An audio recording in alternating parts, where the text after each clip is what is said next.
Bien entendu, ce soir encore, l'onde de retour au plan Mauroy qui domine l'actualité française, à l'heure où l'on apprend qu'en données corrigées, le nombre des demandeurs d'emploi était pour le mois d'août de 1 840 300. Dès hier, nous faisions part de la satisfaction nuancée des syndicats, de la réserve plus que prudente du patronat, nous allons y revenir, de l'approbation du PC et du PS et du non catégorique de l'opposition, dont la motion de censure a été repoussée d'ailleurs dans la nuit. Mais ce soir, nous avons voulu d'abord interroger ceux qui seront intéressés au premier chef, c'est-à-dire essentiellement les jeunes, qui pour l'instant fournissent les gros bataillons du chômage. Un certain nombre de mesures, par exemple le contrat de jeunes volontaires pour servir des grandes causes nationales après le service, les touchent directement. Nous sommes donc allés dans un foyer de jeunes travailleurs à Paris, et là, vous allez voir, on ne peut pas dire que leur réaction soit franchement enthousiaste. Je crois que le gros problème de quelqu'un qui sort de service, c'est c'est à peu près l'âge où on commence à entrevoir son avenir, à essayer de le construire. Si on nous donne un palliatif, une solution temporaire, ça convient à personne. C'est le même que le problème du premier emploi où on est obligé pour avoir une expérience professionnelle de passer par une école d'intérim. Si on nous donne un an de sursis en nous faisant balayer les feuilles mortes dans la forêt ou faire les clowns sur les places de village, ça sert à rien. Le Premier ministre a parlé d'une expérience humaine particulièrement enrichissante. Et sans formation, sans préformation. Comme ça, à ce moment-là, tout le monde pourrait le faire. Et je veux dire, les gens de la commune pourraient le faire eux-mêmes. Il est là dans l'histoire. Nous, qu'est-ce qu'on fait? On ne fait pas l'armée. Puis si je vais m'amener dans un petit bled, une maîtrise culturelle, je sais pas, c'est pas évident. Hein. Non, mais tout ça, ce sont des projets de... Enfin, c'est du scoutisme. C'est bien, ça part d'un bon sentiment, mais ça débouche sur rien de concret. Ce qu'il nous faut, c'est quelque chose qui résolve le problème, qui réduit ce fossé qu'il y a entre le monde de l'éducation et le monde du travail. Il y a un fossé énorme, il y a un pas à franchir que beaucoup n'ont pas les jambes nécessaires pour franchir, et le problème est là, quoi. Il nous faut soit des structures de tampons en attendant qu'on améliore l'éducation nationale, soit améliorer tout de suite l'éducation nationale de manière à ce qu'au sortir de l'école, on puisse avoir un métier dans les mains. Oui, le Premier ministre avait annoncé bien d'autres mesures, la retraite à 60 ans à taux plein, compte tenu de la durée de travail, l'interdiction du cumul d'une retraite et d'un emploi après 60 ans, le développement des emplois à mi-temps, la création de plus de 60 000 postes dans le secteur public l'année prochaine. Puis il y avait aussi la possibilité d'une année sabbatique pour les cadres et de la semaine de 4 jours pour certains fonctionnaires, etc., etc. Alors Jean Pézieux et Patricia Coste ont enquêté dans 2 secteurs, les travaux publics et la réparation automobile, pour savoir ce que cela pouvait changer. Le chantier de la gare du Nord à Paris. Dans 2 mois y arriveront les métros express Nord-Sud. Les transports, moteur des grands travaux avec en tête le tunnel sous la Manche, 2 nouveaux TGV vers l'ouest et le sud-ouest, plusieurs milliards injectés dans les transports et les équipements publics, de quoi relancer une activité économique qui, si elle allait bien à l'étranger, avait besoin d'un ballon d'oxygène en France. Mais pouvait-on aller plus loin? Je pense que oui, on aurait pu aller plus loin, car il ne suffit pas de déclarer que l'on va faire une série de grands travaux, et qui sont des travaux qui sont annoncés depuis tout temps, car le tunnel sous la Manche, on le travaille depuis 1884 au moins. Je pense que le TGV, le prolongement du TGV sur Bordeaux notamment, ou sur l'Ouest, on en parle également depuis longtemps. La mise à grand gabarit des canaux, on en parle, Seine-Nord, Seine-Est, Rhin-Rhône, il y a très longtemps qu'il y a des déclarations qui ont été faites. Et je crois qu'il faudrait faire très attention qu'avec nos règles de la comptabilité publique, on ne confonde pas les autorisations de programme et les crédits de paiement. Globalement, à quel volume de travaux vous estimez ce qu'on vous apporte là maintenant? Je pense que ceci pourrait être de l'ordre de 5 milliards de travaux par an si la totalité de ce qui vient d'être indiqué était véritablement engagée. Et le nombre d'emplois créés serait à ce moment-là de 25 000 dans la profession elle-même, de 50 000 si l'on comprend en même temps nos fournisseurs, et de beaucoup plus si on comprend tous ceux qui vivront de l'infrastructure ainsi créée. Certains font remarquer qu'il y aurait peu de Français parmi les gens embauchés. Oh non, parce que je crois que nous avons fait un très gros effort en matière de formation professionnelle.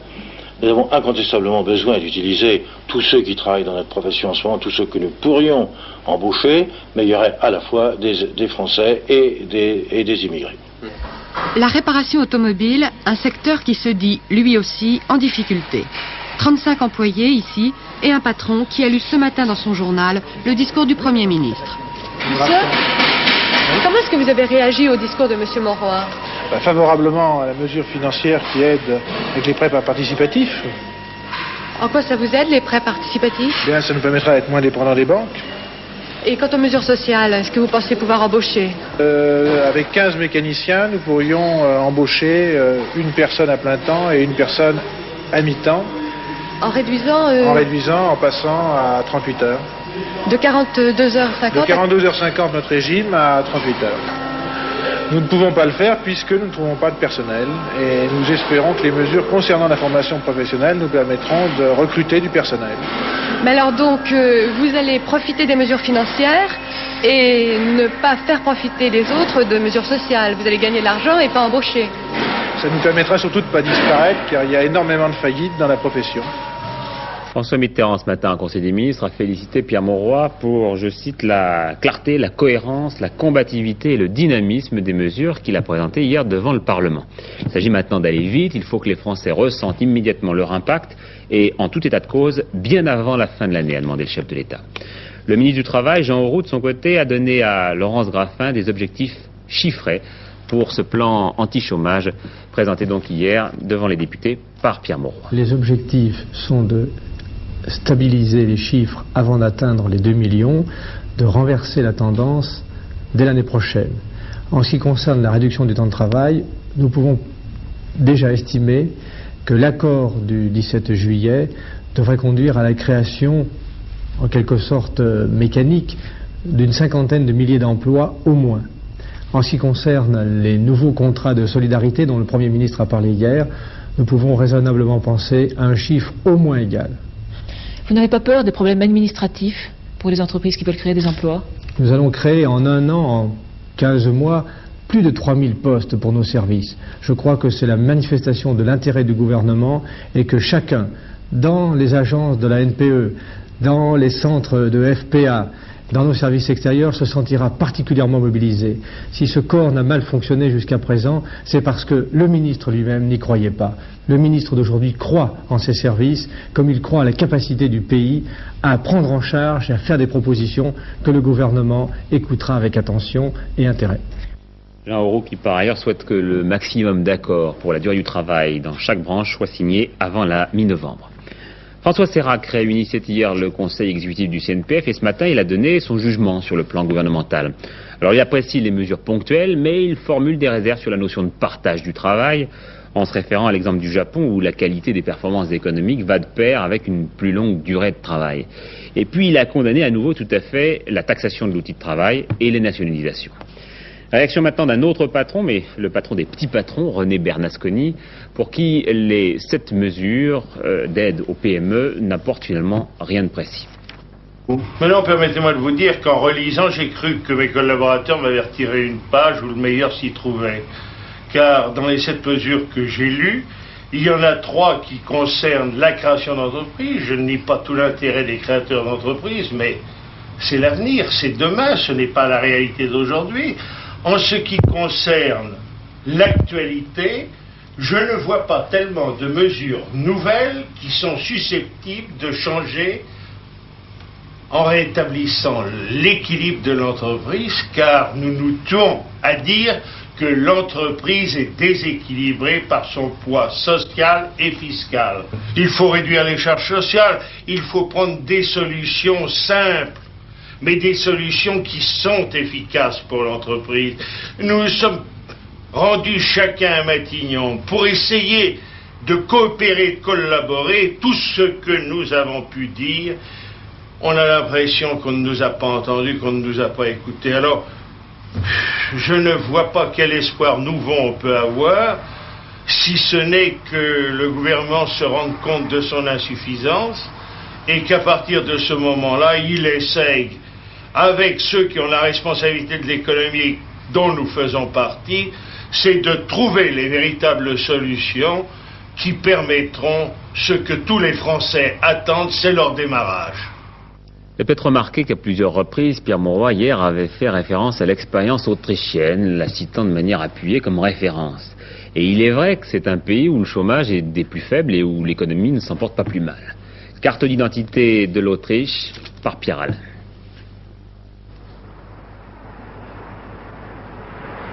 Ce complexe sidérurgique de Linz, la Voestalpine, est la plus grande entreprise industrielle d'Autriche.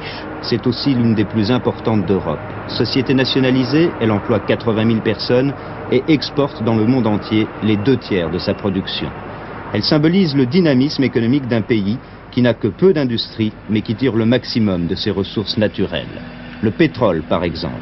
Si l'Autriche est complètement dépendante de l'URSS et de la Pologne pour le gaz naturel et le charbon, son sous-sol lui procure 20% de sa consommation pétrolière, un atout appréciable en cette période de crise. Mais la crise ici, on aurait plutôt tendance à l'oublier, même si le commerce extérieur est régulièrement déficitaire. Quelques chiffres de l'an dernier en témoignent. Taux de croissance, 5%. Hausse des prix, 4,7%. Hausse des salaires, 6,5%. Taux de chômage, 1%. À peine 8 secondes de grève par salarié, pourtant 60% d'entre eux sont syndiqués. La paix sociale, fondée sur la concertation permanente au sein d'une commission paritaire, est aussi une spécialité autrichienne. Déjà au niveau de la commission paritaire, il y a des pourparlers et on a appris à parler avec les patrons comme syndicats. Et les patrons connaissent notre force, si bien qu'on aboutit toujours à des compromis et si bien que les grèves sont très très rares. Et le président de l'unique centrale syndicale est aussi président de l'Assemblée. Réussite économique, paix sociale, mais aussi stabilité politique, les socialistes qui gouvernent le pays sous la houlette du chancelier Kreisky semblent invincibles. Ils ont la majorité absolue depuis l'an dernier. Aux dernières élections présidentielles, le principal mouvement d'opposition a même renoncé à présenter un candidat. En politique aussi, la règle d'or, c'est la concertation. C'est une bonne tradition en Autriche qu'on discute assez durement au Parlement, même en public, mais en même temps on garde les possibilités de se rencontrer comme citoyens et de discuter en commun les grands problèmes du pays. En 10 ans, le gouvernement socialiste n'a connu qu'un seul échec important. Cette centrale nucléaire n'a jamais été mise en service. Les Autrichiens ont dit non par référendum. Cette fois, il n'y a pas eu de compromis. D'un front à l'autre, Pierre Mauroy va maintenant s'emparer du dossier des agriculteurs. Il va les recevoir demain, Matignon. Gros point de friction, le revenu agricole. On sait déjà qu'il est en baisse et les paysans vont demander des compensations. Et c'est dans ce contexte que Jean-Baptiste Doumain, qu'on ne présente plus, a décidé de lancer sur le marché un drôle de petit tracteur qui va coûter moitié moins cher que ses grands frères. Jean-Louis Calmejane. Avec ce tractocop, Jean-Baptiste Doumain lance un pavé dans la mare du machinisme agricole. Le tractocop 644, qui sort des chaînes de montage d'une usine d'Alençon, est un tracteur de puissance moyenne, 64 chevaux, 4 roues motrices, qui sera vendu 60 500 francs avec sa cabine, soit presque moitié moins cher que les autres tracteurs du même type vendus en France. Son châssis et son moteur sont construits sous licence italienne en Roumanie, mais montés ici, à Alençon. En commercialisant ce tracteur, Jean-Baptiste Doumain espère aider les petits exploitants trop endettés. C'est pour lui sa façon de lutter contre le chômage et l'inflation. Nous ne voulons pas changer l'organisation de la fabrication du matériel agricole et des tracteurs dans le monde, mais nous voulons créer un secteur témoin pour montrer à quel prix on peut arriver dans des conditions de vente modernes avec un peu d'imagination. Et je crois que nous réussirons à en vendre peut-être 1 millier ou 2 en France, ce qui me permettra de justifier non pas une plaisanterie, mais un défi réel sur ce marché-là. De leur côté, les constructeurs de machines agricoles et de tracteurs sont très sceptiques. C'est certainement une conception qui permet de mettre sur le marché des matériels moins chers que la plupart de ceux qu'on y trouve. Ce que je crains pour M. Doumain, c'est qu'un matériel peu sophistiqué, mais correspondant à toutes les exigences réglementaires, techniques et au désir des agriculteurs, ne soit pas un matériel sophistiqué. Donc un matériel qui, à votre avis, ne répond pas aux besoins des agriculteurs? Je le pense. Reste à savoir comment les agriculteurs vont réagir à la sortie de ce tracteur. Pour l'instant, 10 commandes fermes seulement ont été enregistrées. Toujours à destination des agriculteurs, mais pas de seuls, la préparation de votre réveillon. Vous savez peut-être que les Anglais avaient décidé d'interdire l'importation de volailles et d'œufs français sur leur territoire. Cela concernait surtout les dindes de Noël. Ils étaient contre la façon dont elles étaient vaccinées. Qu'à cela ne tienne, vient de dire le ministère français de l'Agriculture, on ne vaccinera plus. Et donc les Anglais vont pouvoir manger nos dindes. Depuis le 1er septembre, date de la décision britannique d'interdire l'importation d'œufs et de volailles vaccinées contre la maladie de Newcastle, les abattoirs bretons notamment, qui exportaient vers la Grande-Bretagne 18% de la production de dindes françaises, perdaient tous les jours 1 500 000 francs. La France s'aligne donc sur la nouvelle réglementation britannique et adopte la procédure d'abattage systématique en cas de contagion et interdit la vaccination. Cela devrait permettre aux producteurs de dindes de pouvoir reprendre leur vente en prévision des fêtes de fin d'année. Mais même si les épidémies de peste aviaire issues de la maladie de Newcastle ont disparu de France depuis 1977, le ministère de l'Agriculture affirme qu'il sera nécessaire, compte tenu des risques sanitaires et économiques importants que comporte cette décision, de prendre des mesures strictes de contrôle sur les œufs et volailles à l'intérieur du territoire comme aux frontières. Voilà, pour être tout à fait complet sur cette page agricole, sachez que le Conseil des ministres a choisi un nouveau directeur général du Crédit Agricole. Il s'agit de Jacques Bonneau, qui passe pour être un proche de François Mitterrand. Enfin, au cours de ce même conseil, il a été décidé que 3 syndicalistes feront partie de la délégation française à la 36e session de l'Assemblée générale des Nations unies à New York. À l'étranger, en Pologne, les évêques ont appelé implicitement Solidarité à ne pas faire de politique. Et pendant ce temps, on arrêtait en plein congrès de ce syndicat un délégué de Solidarité. Égypte, violente réaction de Moscou après l'expulsion des diplomates soviétiques, l'expulsion du Caire sur laquelle revient Serge Misret. Au Caire, c'est en lisant le journal que les Égyptiens ont appris les mesures d'expulsion décidées par le président Sadat. 1500 diplomates et coopérants soviétiques devront quitter l'Égypte dans la semaine. L'ambassadeur du RSS et 6 membres de l'ambassade ont 48 heures pour quitter le pays. Les autorités égyptiennes accusent les soviétiques d'être à l'origine d'une conspiration communiste contre le régime.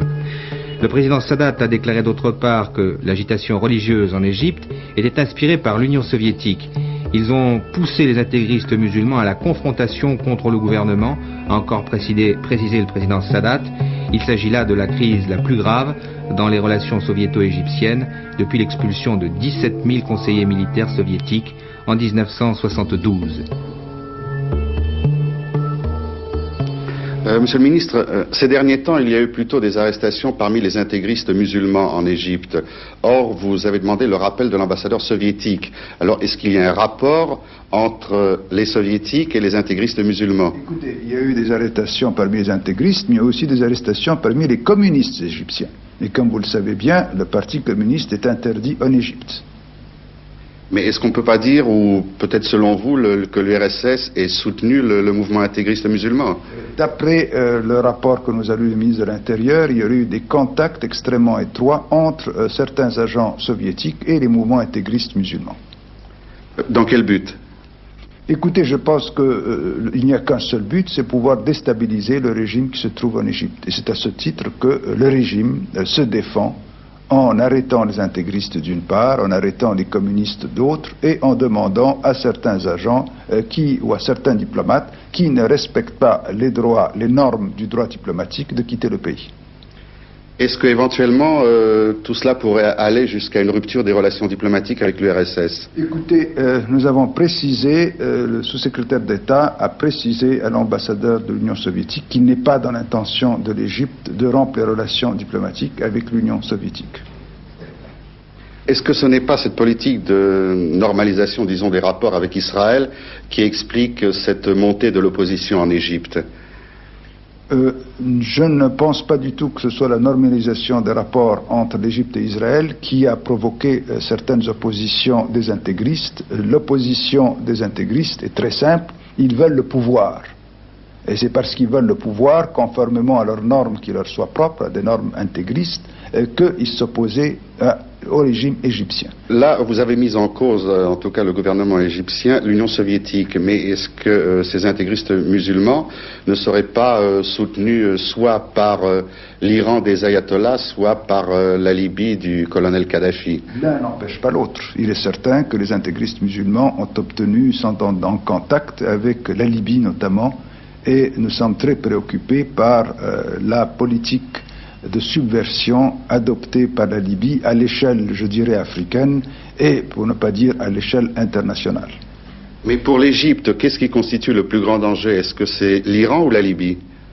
Écoutez, vu en principe ni l'un ni l'autre, tous les deux constituent un danger pour la paix, beaucoup plus que pour l'Égypte.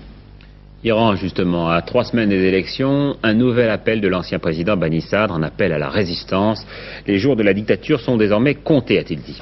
Ce matin, un nouvel attentat contre un religieux, l'imam de la prière d'une mosquée de Shiraz, mais l'imam n'a été que légèrement blessé. Cela dit, le nombre des attentats devient impressionnant.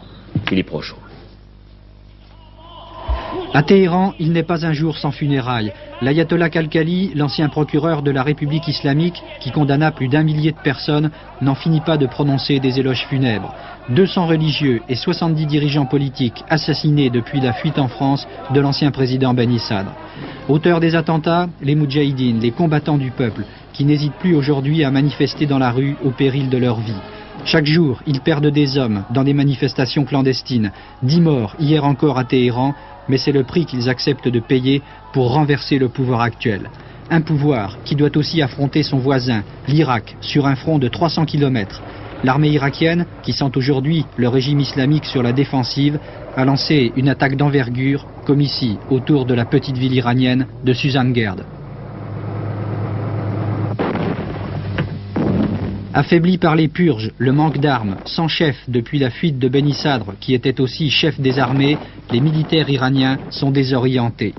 Pour la 3e fois depuis l'instauration de la République islamique, les Iraniens devront élire un président le 2 octobre. Cette fois, les candidats sont en majorité des religieux, comme l'ayatollah Rafsanjani. Il conduit ici la prière du vendredi à la place de l'ayatollah Khamenei, grand favori, mais qui vient d'échapper à un attentat. Dans l'Iran d'aujourd'hui, la mort violente est le destin de tout chef d'État. Pourtant, une dizaine de religieux sont déjà candidats à la présidence de la République. Un bombardier libyen abattu à la frontière entre le Tchad et le Soudan. Et puis une signature pour l'attentat d'hier à Heidelberg contre le commandant-chef des forces terrestres américaines en Allemagne, celle de la fraction armée rouge. Patrick Simpson-Jones. Après l'attentat manqué hier contre le général Kreuzen, commandant des forces terrestres américaines, la police ouest-allemande a découvert des engins explosifs près de Francfort, déjouant ainsi une nouvelle tentative d'attentat des fractions armées rouges. Cette fois-ci, c'est le train de ravitaillement de la base américaine du Rhein-Main qui était visé. C'est tôt ce matin, à 5 heures, que les bombes ont été découvertes et aussitôt désamorcées. Bombes contenant 12 kilos d'explosifs cachés dans 2 extincteurs et munis de mécanismes d'horlogerie. Monsieur Ismat Kitani, ministre adjoint des Affaires étrangères d'Irak, a été élu président de l'Assemblée ordinaire de l'ONU, remplaçant ainsi l'Allemand Rüdiger von Bechmar. Monsieur Kitani est un vieux routier des Nations Unies, ayant appartenu aux différentes missions irakiennes et au cabinet de 2 secrétaires généraux. Les Israéliens, pour leur part, n'ont pas manqué de critiquer cette élection, qu'ils interprètent comme étant une sorte de réparation envers le groupe des pays arabes après l'opération contre le réacteur irakien de Tammuz. François Mitterrand recevra demain le président tchadien M. Goukouni Vedei. Ce sera en quelque sorte des retrouvailles après la victoire de ce dernier en décembre qui, soutenu par les troupes libyennes de Kadhafi, avait battu les forces de Hissène Habré. Retrouvailles peut-être, mais il n'empêche que le gouvernement français, qui est prêt à donner son aide sans condition à la reconstruction du Tchad, n'aura qu'un objectif en tête, obtenir le départ des 8 à 10 000 hommes que constituent les forces libyennes au Tchad. 2 jours après notre débat sur la peine de mort dans Affaires nous concernant et à la veille de l'examen par le Parlement du projet de loi de Robert Badinter sur l'abolition de la peine capitale, le Figaro publie un sondage sans appel. Pour la peine de mort, 62% contre 33%. Hommes et femmes pensent de même. Ce sont les agriculteurs et les ouvriers qui sont le plus farouchement partisans, les cadres et les professions libérales le moins. Dans les partis politiques, on ne peut plus net. Les communistes sont en gros moitié-moitié, les socialistes beaucoup plus sévères, l'UDF encore plus, et le RPR énormément. En gros, pour le RPR, 5 pour 1 contre. Claude Sérillon fait le point de la législation en Europe. Parmi les pays européens, 9 sont abolitionnistes en droit: la République fédérale allemande, l'Autriche, le Danemark, la Finlande, l'Islande, le Luxembourg, la Norvège, le Portugal et la Suède. 7 pays ont aboli la peine de mort pour les crimes de droit commun, mais maintiennent la possibilité du principe de la peine capitale pour les crimes relevant de la justice militaire ou encore les crimes politiques. Ce sont l'Espagne, l'Irlande, l'Italie, Malte, les Pays-Bas, le Royaume-Uni et la Suisse. La Belgique et le Liechtenstein sont abolitionnistes en fait, c'est-à-dire qu'ils conservent la peine de mort en droit, mais qu'ils ont cessé de l'appliquer. En Europe, seules la Grèce, la Turquie et Chypre maintiennent donc la peine de mort. Hormis l'Europe, 18 États sont totalement ou partiellement abolitionnistes dans le monde. Les États-Unis d'Amérique ont une législation spécifique selon les États, ainsi 36 sur 50 admettent la peine de mort. Il convient de noter que depuis 14 ans, 5 condamnés ont été exécutés aux États-Unis, tandis que la guillotine fonctionnait 9 fois en France pendant la même période. Si le Mexique a cessé d'appliquer la peine de mort, il faut relever que plusieurs pays ont rétabli la peine capitale après l'avoir abolie. Ce sont le Pérou, l'URSS, l'Argentine, Cuba, le Pakistan et 7 États membres des États-Unis d'Amérique. Enfin, tous les États d'Afrique et d'Asie, à l'exception de l'Australie et de quelques petits pays dans le Pacifique, tous les pays de l'Europe de l'Est, ainsi que tous les pays du Moyen-Orient, appliquent la peine de mort. Au total, dans le monde, ce sont les 3/4 des nations qui conservent la peine de mort dans leur législation. Demain donc le débat au Palais Bourbon. En Conseil des ministres ce matin, un exposé pas comme les autres, celui du ministre de la Mer, Louis Le Pinsec, qui avait fait circuler autour de la table un nodule sous-marin, c'est-à-dire un de ces petits morceaux de minerai semblables à des pierres volcaniques, et qui vont bientôt valoir de l'or. On parlait en effet de l'exploitation des fonds sous-marins, une exploitation dans laquelle la France a une avance technique importante. Les crédits du Centre national d'exploitation des océans seront augmentés de 35%. Les maires de la banlieue lyonnaise chez Gaston Defferre, ils étaient 5 communistes et socialistes à représenter les communes de Villeurbanne, Vénissieux, Vaux-en-Velin, Bron et Givors. Bref, là où les problèmes de sécurité sont les plus aigus. Regardez ce reportage édifiant de la station régionale de Lyon.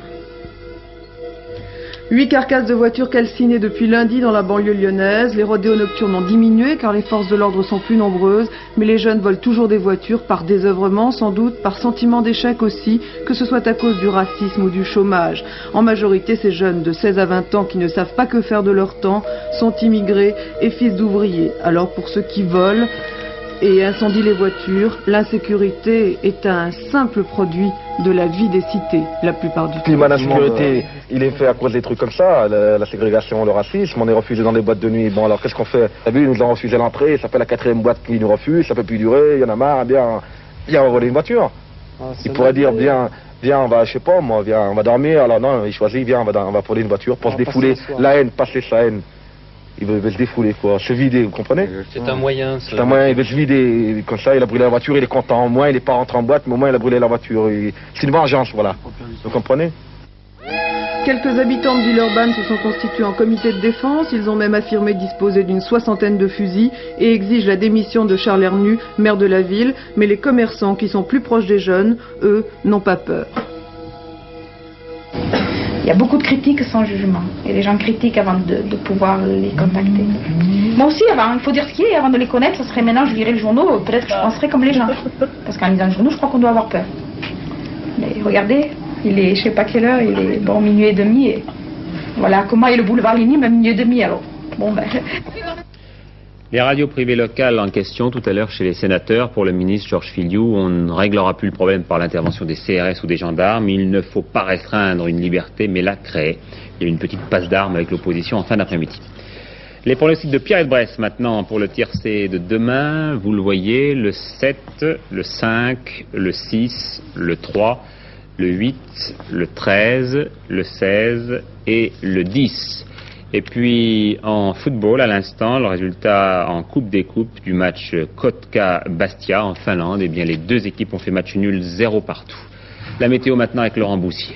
Oui, demain, une journée toujours agréable sur l'ensemble, sur la majeure partie du pays, et cela toujours grâce à ce mini anticyclone qui empêche les perturbations venues de l'Angleterre d'envahir la France. Pendant que vous regardez les températures qui ont été relevées à 14 h par la météo nationale, je vais vous donner le temps qu'il va faire, ou plutôt qu'il fait déjà, à Nantes et à Monaco ce soir pour les rencontres de football. À Nantes, il fait 18 degrés, c'est assez agréable pour jouer au football. Il y a quelques nuages et un faible risque d'averse. Un vent, lui, qui est modéré du sud-ouest. À Monaco, il fait un tout petit peu plus chaud, 22 degrés. Là, il n'y a pas de nuages, donc évidemment pas de risque de pluie.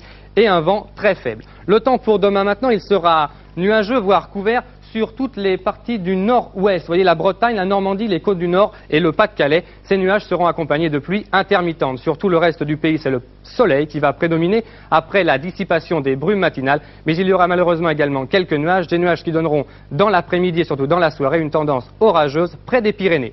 Les températures pour demain maintenant, elles sont encore assez agréables, généralement entre 2 et 3 degrés supérieures aux normales saisonnières. Voilà, pendant que vous regardez notre agenda, un mot du temps pour vendredi, il sera malheureusement plus nuageux avec des pluies et des températures un petit peu plus fraîches.